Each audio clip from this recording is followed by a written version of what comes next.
अस्सलामुअलैकुम my YouTube family, कैसे हैं आप सब लोग।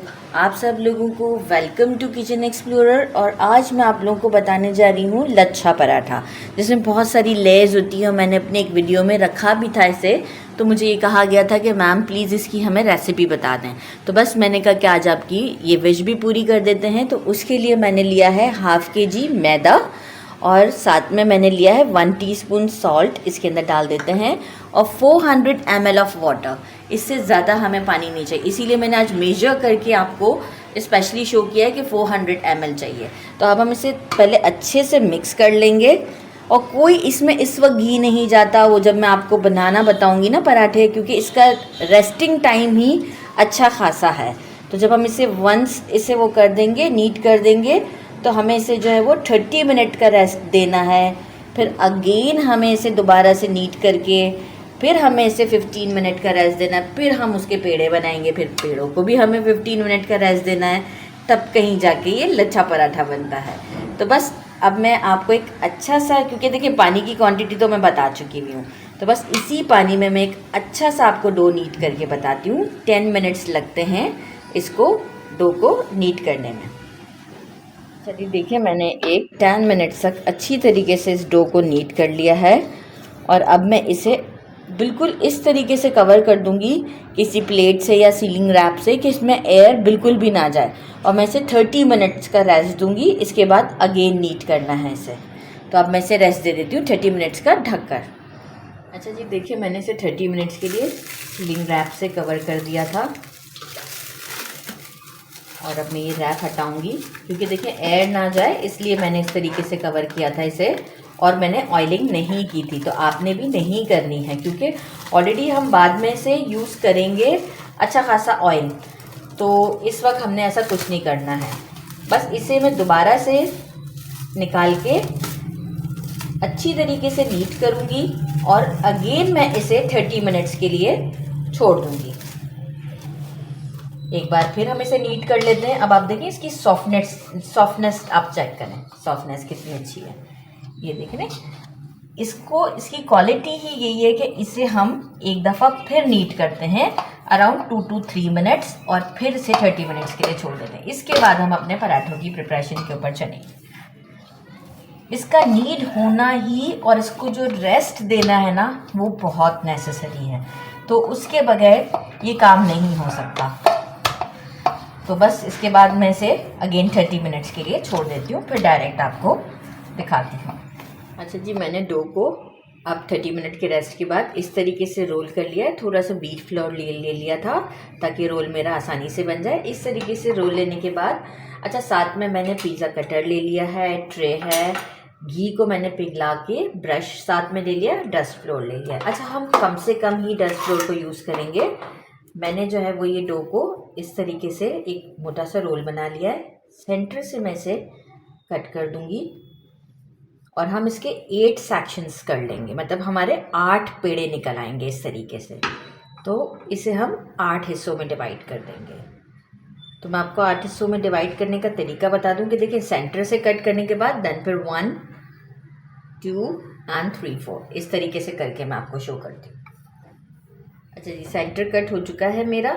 और अब मैं इसे, उस वक्त नाइफ सेटल नहीं चल रहा था मुझसे, तो मैंने फिर वीडियो को रुकवा दिया था। अब सेटल कर दिया है। ज़रा हाथ भी तो सेट होना ज़रूरी है ना। अब ये देखें 8 सेक्शन में हो चुका है।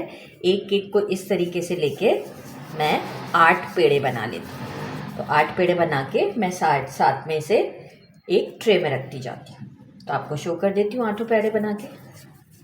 अच्छा जी देखिए, मैंने 8 पेड़े रेडी कर दिए, और इसे थोड़ा सा डस्ट फ्लोर से कवर कर दिया था ऊपर नीचे से, ताकि जो है वो अब ये ट्रे में सेटल रहेंगे। अब मैं एक एक करके एक एक पेड़ा लूँगी, और इसे मैं अपना काम करूँगी। तो मैं आपको बताती हूँ क्या करना है। अच्छा जी, मैंने पतले को अच्छे से साफ़ कर लिया है। अब जो है वो मैं इस पर ये सही तरीके से करके, अच्छा कम से कम कोशिश करेंगे कि हम जो है वो इस पर डस्ट का यूज़ करें। अच्छा, इसमें नेसेसरी भी नहीं है कि आपकी रोटी गोल बने, हमें ये एक ओवल शेप में लंबी सी रोटी बनानी है। लेकिन पहले ये है कि हम एजेस कवर करने के लिए थोड़ा सा इसे गोल बेल लेते हैं। इसके बाद हम इसे पूरा लंबा कर लेंगे। देखिए बेलते बेलते हमें इस तरीके से इसे लंबा सा बेल लेना है और एक पतली सी लेयर हो जाएगी। कोई टेंशन की बात नहीं है, लेयर अगर थोड़ा सा क्रैक भी हो रही है तो उस पर भी कोई इशू नहीं है। और इस तरफ से भी थोड़ा सा एजेस को फ्लैट कर लें। और इस मोमेंट पर अब आप देखें अच्छा खासा ये लंबा हो चुका है। आप देखिए मेरा तो बस पतला बड़ा था, आप काउंटर टॉप पर भी कर सकते हैं। इस मोमेंट पर मैं क्या करूँगी, पिज़्ज़ा कटर लेके जितनी पतली लेयर्स होंगी उतना ही ये अच्छा बनेगा। जितनी बारीक बारीक लेयर्स के साथ आप चलेंगे उतना ही ये अच्छा बनेगा। आप देख रहे हैं कितनी बारीक बारीक लेयर्स मैं इसके साथ से कट कर रही हूँ। यही प्रोसेस बस सिर्फ टाइम टेकन है, अदरवाइज और कोई भी चीज़ इसमें टाइम टेकन नहीं है। इसके बाद फिर कोई ज़्यादा बेलना वेलना नहीं है, एक सिंपल सा काम है।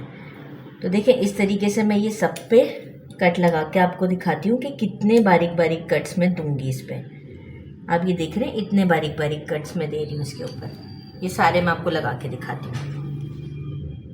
अच्छा जी देखिए, आप देख रहे हैं मैंने कितने फाइन बारीक बारीक कट लगा दिए हैं। और अब इस मोमेंट पे जो घी है वो मैं लूँगी और अच्छे तरीके से ज़्यादा लगाना है, कम नहीं लगाना, सब पर लगा दूँगी। क्योंकि जब हम इस पराठे को जब फ्राई करेंगे ना तो उस वक्त फिर हमें घी की ज़रूरत नहीं पड़ेगी, डायरेक्ट ही हम इसे डाल देंगे। बस ये थोड़ा सा टाइम टेकन काम है, अदरवाइज़ तो ये बिल्कुल भी मुश्किल नहीं है। जब अच्छी चीज़ खाने को मिलती है तो थोड़ा बहुत तो इंसान कर ही लेता है। तो मैं चाहूँगी कि अगर कुछ नहीं तो वंस लाइफ में ज़रूर इसे बना के ट्राई कीजिएगा। इसके बाद फिर आप बनाते रहेंगे।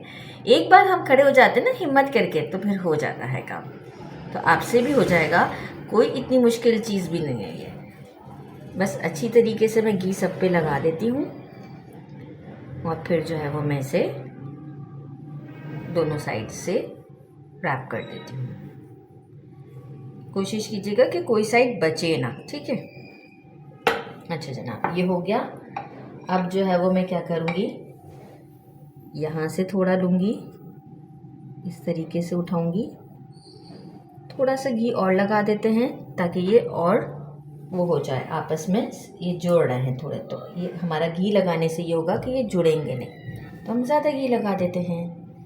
घी को मेल्ट कर लीजिएगा, इसमें घी ही ज़्यादा लगता है। अब हम इसे दोनों साइड से थोड़ा थोड़ा कर देखें, अब इजीली आ रहा है ना। दोनों साइड से थोड़ा थोड़ा करके हम इसे कलेक्ट कर लेते हैं। बेशक एक दूसरे के ऊपर लेयर्स आ रही हैं, कोई इशू नहीं है। इस साइड से भी कलेक्ट कर लेते हैं।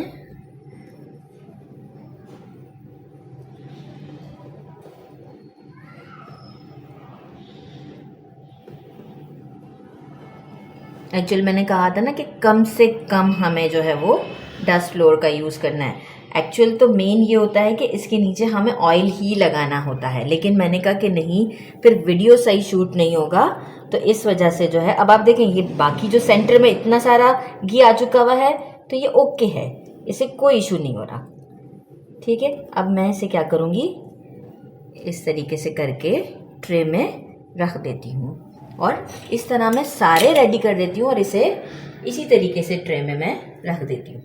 ये देखिए इस तरीके से मैं अब सारे रेडी करके पहले से रख देती हूँ, फिर हम उसके बाद इसके पेड़े बना लेंगे।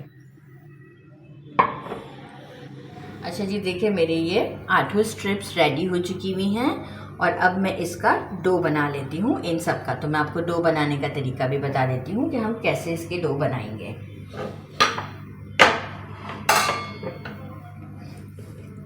हमने एक स्ट्रिप को लेना है इस तरीके से और इसे स्ट्रेट कर देना है और फिर ये चारों उंगलियों के साथ थोड़ा सा नीचे से साट लेंगे, ठीक है।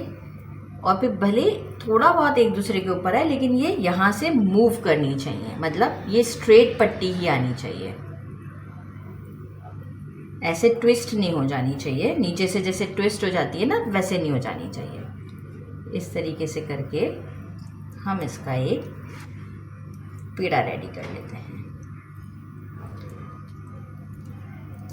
ऐसे। और इसी तरीके से मैं आपको दूसरा भी रेडी करके बता देती हूँ ताकि आपको एक और आसानी हो जाए। फिर हम इसे एडजस्ट भी कर लेते हैं। ठीक है, देखें ये एक रेडी हो चुका है मेरा पेड़ा। इसी तरीके से हमने दूसरा भी ले लिया। अब कोई बहुत प्रॉब्लम भी नहीं होगी, कोई मसला नहीं होगा, कोई इशू नहीं है।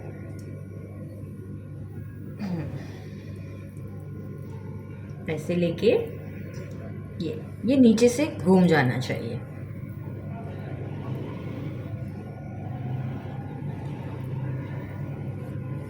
काउंटर की हेल्प भी साथ में रखिएगा ताकि जो है वो, नहीं तो ये स्ट्रेच हो जाएगा बहुत। और ये हम नीचे प्रेस कर देंगे और ये हमारा यहाँ से ऊपर से डन। इस तरह मैं अपने सारे पेड़े रेडी कर लेती हूँ और बस फिर हमें कोई बेलना नहीं, जस्ट हम प्रेस करेंगे, तो अब टेंशन की कोई बात नहीं है। अच्छा जी, सारे पेड़े मेरे रेडी हो गए हैं और अब मैं जो हूँ इन्हें उठा के साइड पे कर देती हूँ और 2 पराठे आपको बना के बता देती हूँ ताकि जो है वो आपके लिए भी इजी हो जाए। और फिर मैं इस तरीके से सारे ही आपको रेडी करके बताऊँगी, लेकिन मैं आपको वीडियो शॉर्ट रहे थोड़ा सा तो 2 पराठे बना के बताती हूँ। बस ये ऐसे लेना है। अब हमें कोई घी की ज़रूरत नहीं है, हाथों की मदद से आराम आराम से प्रेस कर लें। बहुत बड़ा साइज़ भी नहीं होता इनका, आराम आराम से आप इसे प्रेस कर लें।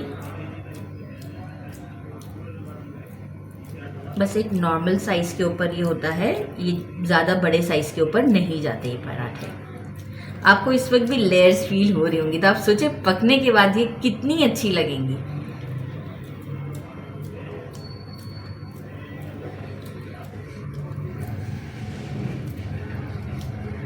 जिस तरीके से जेंटली मैं कर रही हूँ ना, ऐसे ही करना है, क्योंकि देखिए इतनी मेहनत की है तो एंड में हमें काम नहीं ख़राब करना है अपना। बस इस तरीके से मैं दोनों पराठों को इसे थोड़ा सा और दोबारा दे दूंगी मैं हाथ, तो आपको सिर्फ एक शो कर देती हूँ। इसकी लेयर्स देखिए, लेयर्स शो हो रही है आपको। बस यहाँ आप समझ जाए ये चीज़ जो हो गई ना, आपका काम परफेक्ट हो चुका हुआ है और अब आपका पराठा भी बहुत अच्छे से बन के निकलेगा। ये देखिए सेकेंड वाले के साथ ज़रा एक के ऊपर हाथ सेटल हो जाता है ना, तो फिर आपका दूसरे के साथ जल्दी जल्दी मैनेज हो जाता है। ये देखिए अब आइडिया हो गया ना। थोड़ा सा डर भी लग रहा होता है कैमरे के सामने, थोड़ा सा। घर में तो आपको पता है बिल्कुल डर नहीं लगता मुझे, आप जो भी करवा लें। तो देखिए ये रेडी है अब मेरा, और अब मैं इसे तवे पर डाल देती हूँ। अच्छा जी, देखिए मैं तवा को थोड़ा सा ग्रीस कर दिया था एहतियातन, अदरवाइज़ ज़रूरत नहीं है। अगर आपका अच्छा नॉन स्टिक तवा है तो जस्ट फॉर वीडियो के लिए वरना ज़रूरत नहीं पड़ेगी आपको, क्योंकि ऑलरेडी हमने घी इसके अंदर घी डाल दिया हुआ है। अब ये मैंने एक डाल दिया, मैं दूसरा भी लेकर आती हूँ। दूसरा, अच्छा ये थोड़ा सा हमारा फोल्ड हो गया था, लेकिन अब हम इसे यहाँ पर थोड़ा सा फैला देते हैं। तो ये हमारे दोनों पराठे अब अच्छी तरीके से, हम इसे स्लो फ्लेम पर पकाएंगे, इसके लिए फ्लेम हमें हाई नहीं चाहिए। तो ये जैसे ही वन साइड कुक हो जाता है मैं आपको दिखाती हूँ। देखिए स्लो फ्लेम पे मुझे टोटल 10 मिनट्स लगे और मैं बार बार क्या कर रही थी, इसे फ्लिप करती जा रही थी ताकि जो है वो दोनों साइड अच्छे से कुक हो जाए। फ्लेम को जो है वो मैंने बिल्कुल स्लो रखा था, बहुत स्लो भी नहीं, मतलब एक मीडियम से थोड़ा सा स्लो। तो आप ये देखें ये दोनों मेरे डन हो चुके हैं। ये मैंने बाद में तीसरा डाला था, तो बस अभी इसे थोड़ा सा टाइम लगेगा। लेकिन आप ये लच्छे देख रहे हैं, अब ये देख रहे हैं कितने ज़बरदस्त बने हैं। वो तो खैर डिश आउट के टाइम ही मैं आपको दिखाऊंगी। ये अच्छा हुआ ये यहीं टूट गया, तो थोड़ा सा आपको दिख भी गया लाइव कि ये ओरिजिनली बन रहे हैं। तो बस अब मैं इसे प्लेट में निकालती हूँ और इस तरह से सारे रेडी कर लेती हूँ, फिर आपको शो करती हूँ। अच्छा जी, मेरे सारे पराठे रेडी हो गए हैं और मैंने साथ में निकाल लिए है मलाई, और मलाई के ऊपर ब्राउन शुगर डाल दिया है और चाय बना ली है। और मैं अब आपको इसकी लेयर्स दिखा दूँ कि ये देखें आप, इसकी लेयर्स कितनी अच्छी लेयर्स हैं इसमें। और इसको जो है वो तोड़ने का जो स्टाइल है ना, वो कुछ यूं है कि मैं इसे प्लेट में ले लेती हूँ एंड देन फिर हम इसे यूं करते हैं, तो इससे आपको और ऑब्वियस नज़र आएगा कि ये देखें इसका खाने का तरीका ही यही है। तो ये इसी तरीके से बनता है और मैं आपको ये देखें कितना प्यारा लग रहा है कि बस अभी खा लें। तो मैं जो हूँ वो इसे आपको खा के बताती हूँ, ट्राई करके बताती हूँ मलाई के साथ।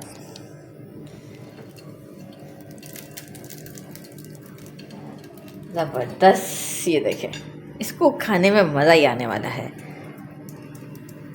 मलाई के साथ लगाते हैं इसे विथ शुगर। वाह, बिस्मिल्लाहिर्रहमानिर्रहीम।